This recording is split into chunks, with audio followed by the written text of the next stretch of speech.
बिस्मिल्लाहिर्रहमानिर्रहीम। दोस्तों, मेरा नाम आमिर शहजाद है और आज का ये जो वीडियो है ये बेसिकली 4 क्वेश्चंस हैं जो मेरे कल के वीडियो के ऊपर आए थे, तो उनका ये रिप्लाई होगा। तो इस बीच में मैं 4 दिन लोकेशन पे जा रहा हूँ, तो वो जो कमेंट्स हो गए वो मैं आने के बाद रिप्लाई करूँगा। तो इसमें जो सबसे पहले क्वेश्चन है वो एक मेरे यूट्यूब पे आदमी का नाम है कासिम अली, उन्होंने पूछा है कि मेरे पास एक कंप्लीट प्रोजेक्ट की ड्राइंग है और उसमें कुछ कर्व दी गई है और उन कर्व का जो है वो 25-25 मीटर पर उनके पास पॉइंट्स हैं और रेडियस नहीं दिया गया, तो मैं चाहता हूँ कि मुझे 5-5 मीटर पे कर्व लगानी है। यानी कर्व के पॉइंट उनको 5-5 मीटर पे लगाने हैं, लेकिन जो उनको ड्राइंग दी गई है उस पर वो 25-25 मीटर पे हैं और वो ये कह रहे हैं कि ये जो कर्व है इसका रेडियस भी नहीं दिया गया। तो ऐसी सूरत में क्या है कि ये जो उनके क्वेश्चन से लग रहा है कि ये ऑटोकैड की ड्राइंग नहीं है, उनके पास या तो प्रिंटेड कोई ड्राइंग है जिसपे 25-25 में दिए गए हैं और उनके पास रेडियस का भी नहीं है। तो उसके लिए सिंपली इसका आंसर ये बनेगा कि मेरा एक TS06 प्लस का 30 नंबर वीडियो है। ये प्लेलिस्ट में जब आप जाओगे तो सेकंड लास्ट वीडियो है, उसमें मैंने बताया था कि हम लोग कर्व कैसे लगाएंगे अगर हमारे पास 3 पॉइंट गिवन हो। तो उसके लिए मैं एक छोटा सा एग्जांपल देता हूँ। तो यहाँ पेपर में बताता हूँ, कोशिश करता हूँ कि एक्सप्लेन कर सकूँ कि उन्होंने कहा है कि उनके पास एक कर्व है, तो उसके 25-25 मैं अज्यूम करता हूँ कि एक 25 पे ये पॉइंट है, कि ये है, एक ये है, ये अब उनको इस बीच में 5-5 मीटर पे, यानी ये 5, 10, 15, 20 और ये 25 वाला पॉइंट हो जाएगा। तो ये पॉइंट लगाने हैं, तो उसके लिए उनके पास रेडियस ऑफ कर्व या एंगल वगैरह कुछ नहीं दिया गया ड्राइंग में। तो वो लोग क्या करेंगे कि ये गिवन पॉइंट, ये गिवन पॉइंट और ये गिवन पॉइंट, जब ये 3 पॉइंट्स वो इंस्ट्रूमेंट के अंदर डालेंगे तो ऑटोमेटिकली जो इंस्ट्रूमेंट है वो इस कर्व की लेंथ को कैलकुलेट कर लेगा और बाद में जितने 5-5 मीटर या वट एवर जो उनको रिक्वायर्ड है उसके मुताबिक वो इसको आपको कोऑर्डिनेट आप लगा सकते हैं। TS06 प्लस का 30 नंबर वीडियो है, उसमें मैंने डिटेल से इसके ऊपर बताया है, वो आप वहाँ से देख लें। इसमें जो मेरा सेकंड क्वेश्चन मुझसे पूछा गया, ये हाफिज आमिर साहब हैं। तो इन्होंने कहा कि सर मैं कोऑर्डिनेट से स्केल फैक्टर कैसे मालूम कर सकता हूं। तो उसके लिए क्या है कि 2 तरीके हो सकते हैं, एक तो शॉर्ट डिस्टेंस के लिए, एक लॉन्ग डिस्टेंस के लिए। मेरी नज़र में लॉन्ग डिस्टेंस वाला ठीक रहेगा। उसके लिए क्या करना पड़ेगा कि आपको 2 अपने पॉइंट्स इंस्ट्रूमेंट से पहले स्टेक आउट करके लगाने पड़ेंगे और उसके बाद आप क्या करोगे, जो पहला पॉइंट है कोई एक पॉइंट पर आप इंस्ट्रूमेंट रख के उसको सेकंड पॉइंट से आप इंस्ट्रूमेंट से उसका हॉरिजॉन्टल डिस्टेंस ले लेंगे, जो एक्चुअल डिस्टेंस है और जो कोऑर्डिनेट का डिफरेंस है उसको आप डिवाइड करेंगे, तो उसके बाद आपके पास अपना स्केल फैक्टर आ जाएगा। और ये स्केल फैक्टर जो है ये कर्वेचर ऑफ अर्थ की वजह से होता है। ये मोस्टली मिनिस्ट्री जो है वो प्रोवाइड करती है। मैं थोड़ा पेपर पे भी इसको शॉर्टली से एक्सप्लेन कर देता हूँ। अभी मैंने क्या बताया है कि 2 पॉइंट वो पहले स्टेक आउट कर लें अपने UTM या जो भी उनके कोऑर्डिनेट्स है स्केल फैक्टर वाले। तो उसके बाद क्योंकि ये जो पॉइंट्स होते हैं ये बेसिकली कर्वेचर ऑफ अर्थ के मुताबिक होते हैं, ये जो डिस्टेंस होता है इसके कर्वेचर के ऊपर होता है, लेकिन जो हमारे पास रियल कोऑर्डिनेट्स होते हैं वो हमेशा हॉरिजॉन्टल डिस्टेंस में होते हैं। यानी ये डिस्टेंस जो होता है वो एक्चुअल कोऑर्डिनेट्स का होता है और ये जो है वो स्केल फैक्टर वाले जो हमारे हैं उनका डिस्टेंस होता है कर्वेचर ऑफ अर्थ के मुताबिक। अब वो कैसे करेंगे, ये 2 पॉइंट स्टेक आउट किए, उसके बाद वो इसके ऊपर इंस्ट्रूमेंट लगा लेते हैं और उसके बाद ये हॉरिजॉन्टल डिस्टेंस वो इंस्ट्रूमेंट से ले लें, क्योंकि इंस्ट्रूमेंट से जब लेंगे तो वो उनको एक्यूरेटली मिल जाएगा। और ये कोऑर्डिनेट उनके पास गिवन है, ये गिवन है, इनका दोनों का डिस्टेंस निकाल लें और उसके बाद ये इनको डिवाइड कर लें कि स्केल फैक्टर को एक्चुअल के ऊपर, तो उसके बाद उनका स्केल फैक्टर आ जाएगा। उम्मीद है कि ये हाफिज साहब का ये क्वेश्चन का आंसर भी मैंने दे दिया है। अभी ये जो तीसरा क्वेश्चन है ये बेसिकली शाहफाज साहब है, उन्होंने लिखा है कि वो कह रहे हैं कि सोकिया से लेवल का कैसे काम करते हैं। इसके ऊपर ऑलरेडी मेरी सोकिया की जो टोटल स्टेशन CX105 की प्लेलिस्ट है, उसमें 2 वीडियो जो शहजाद ने बनाए थे वो वहाँ से आपको मिल जाएंगे। और मज़ीद मैंने भी कुछ दिन पहले लाइका के टोटल स्टेशन से बताया था कि ये लेवल का काम कैसे कर सकते हैं। ऐसे में अगर हमारे पास 2 गिवन पॉइंट है तो हम रिसेक्शन कर लेंगे, अगर एक है तो उसके मुताबिक हम अपने इंस्ट्रूमेंट हाइट को एडजस्ट करेंगे अगर हमारा पॉइंट दूर है। अगर सेम पॉइंट पे अगर हम इंस्ट्रूमेंट लगाते हैं तो सिंपली हम क्या करेंगे कि टोटल स्टेशन जहाँ पे लगाया है वहाँ का elevation plus height of instrument करके हम करेंगे, तो हमारी जो हाइट जो उसके बाद जो काम करेंगे प्रिज्म के साथ वो आपको सिर्फ रिफ्लेक्टर की हाइट फिक्स करनी है, आपका लेवल का काम उससे हो सकता है। इसके अलावा मुझे पता चला, वैसे मैंने पहले ये नहीं देखा कि सोकिया के इंस्ट्रूमेंट के अंदर एक कोई प्रोग्राम भी है जिससे हम डायरेक्टली लेवल का काम कर सकते हैं। अगर ऐसा कोई प्रोग्राम आपको पता है तो प्लीज़ मुझे इसके बारे में कमेंट्स में नीचे बताइएगा, ताकि उसके ऊपर भी डिटेल से मैं खुद भी देख सकूं।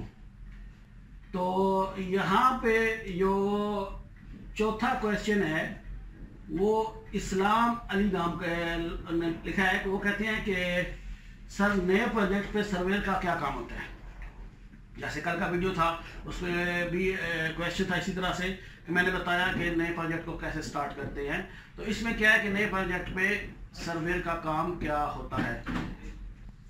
तो नए प्रोजेक्ट पे कैसे काम करते हैं, तो उसके लिए क्या है कि नए प्रोजेक्ट पे जैसे अगर मैं बात करूँ अपने थर्ड लास्ट प्रोजेक्ट की, जो मैंने बिगनिंग से बिल्कुल स्टार्ट किया था, ये प्रोजेक्ट जो मैंने बिगनिंग से स्टार्ट किया है, तो इसमें तो खैर ये पूरा का पूरा समंदर में था। अगर मैं थर्ड लास्ट वीडियो अपने प्रोजेक्ट की बात करूं तो वहाँ पे क्या होता है कि हमारे पास एक 2000 मेगावाट का पावर प्लांट था जिसके ऊपर मैंने काम किया। तो बिगनिंग में हम लोगों को प्रोजेक्ट के हिसाब से दो तरह के कोऑर्डिनेट्स प्रोवाइड किए गए, एक प्लांट ग्रिड थे और दूसरे जो थे वो हमारे KTM ग्रिड था। इन दोनों में स्केल फैक्टर यूज नहीं होता, लेकिन उनके अपनी कन्वर्शन के हिसाब से वो हम लोगों ने पहले क्या किया कि पूरा नेटवर्क बनाया उसका कंट्रोल पॉइंट का अपने प्रोजेक्ट के गिर्द। उसके बाद हमें जो इब्तदाई एक ड्राइंग्स कुछ दी गई जिसमें हमारे पावर प्लांट का जो एरिया था उसके ग्राउंड लेवल दिए गए थे, और उसको भी सर्वेयर का काम ये होता है कि वो ग्राउंड लेवल जो दिए गए उनको सबसे पहले वेरीफाई करना कि जो भी थर्ड पार्टी इसको सर्वे करके गई है क्या वो ठीक है या नहीं है।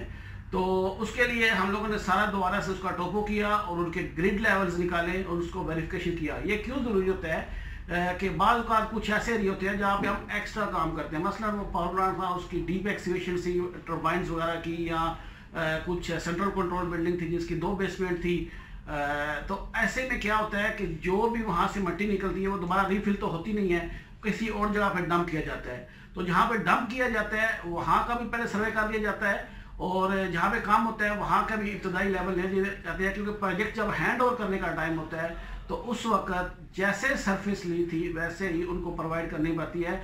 अदरवाइज जो कोई आता है मिनिस्ट्री की तरफ से कुछ क्लेम आ जाते हैं, जैसा जो लेवल आपने लिया है वही उनको रिटर्न करना पड़ेगा। एक्स्ट्रा सॉइल जो है वो कहीं दूर जाके जो उनके अलो एरिया होते हैं वहाँ पे डंप करते हैं, आपको बिल्कुल साइट नीट और क्लीन देनी पड़ती है। इसके अलावा क्या होता है कि ये जो रिपोर्ट्स होती हैं इनके हम लोग कंट्रोल्स वगैरह क्रिएट कर लेते हैं इन लेवल्स के ऊपर, और इसकी वेरिफिकेशन कंसल्टेंट या जो मिनिस्ट्री होती है उसको एक कॉपी भेज देती है, ताकि जब दोबारा हम लोग इसको प्रोजेक्ट को हैंड ओवर करेंगे तो उस वक्त इसके साथ से हम मैच करेंगे फाइनल सर्वे के लिए। और इसके अलावा क्या है कि बेंचमार्क हो गया, इब्तदाई सर्वे हो गया। इसमें फिर क्या आ जाता है कि अगर जैसे मैं अगर पावर प्लांट की बात करूँ तो पावर प्लांट में जो मेरा वो था वो CCGT था, यानी उसमें कंबाइंड साइकिल गैस टर्बाइन का काम था। तो उसमें पूरी जो उसका एरिया था वो पहले ग्राउंड के ऊपर मार्क किया गया कि यहाँ पे मतलब उसमें 6 गैस टर्बाइनें थी, टर्बाइनों की लोकेशन, 3 स्टीम टर्बाइनें थी और टर्बाइन की लोकेशन, 3 कूलिंग टावर्स थे उनकी लोकेशन।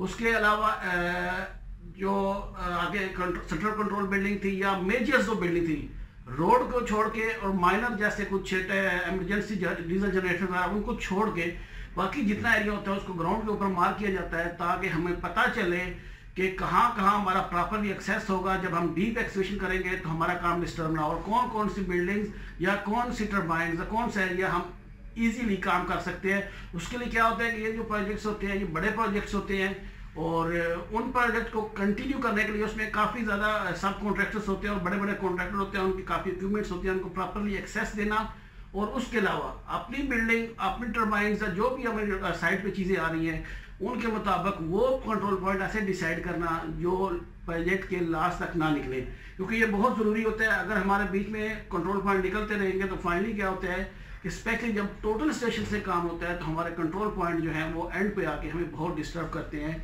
और जैसे मेरा वो पावर प्लांट का प्रोजेक्ट था उसमें 3 ब्लॉक्स में डिवाइड किया गया था पूरे प्रोजेक्ट्स को। तो 2 ब्लॉक्स एक मेन कॉन्ट्रैक्टर के पास थे और 1 ब्लॉक दूसरे के पास। तो ऐसे में क्या है कि इनका जो कंट्रोल पॉइंट्स का है ऑलवेज हमें जो नेटवर्क है वो एक दूसरे के साथ क्रॉस चेक करना चाहिए, नहीं तो फाइनली जब वो चीज़ें जुड़ने के टाइम में ज्वाइंट के टाइम में आएगा तो हमें प्रॉब्लम क्रिएट हो सकती है। तो इसके अलावा कुछ छोटी छोटी चीज़ें थी, मैं फिलहाल उसको यहाँ पे छोड़ रहा हूँ। सिर्फ एक चीज़ जो ये खालिद शब्बीर साहब है, जो ने अभी मैंने कमेंट्स देखा तो कुछ बैड लैंग्वेज थी, इससे पहले भी कुछ ऐसा इश्यूज हुआ, तो वो क्या थी वो मैं फ़िलहाल बोल नहीं रहा, वो सिंपली मैं आपको ऊपर कमेंट्स में या वीडियो को जब एडिट करूँगा तो ऊपर आपको दिखा दूँगा।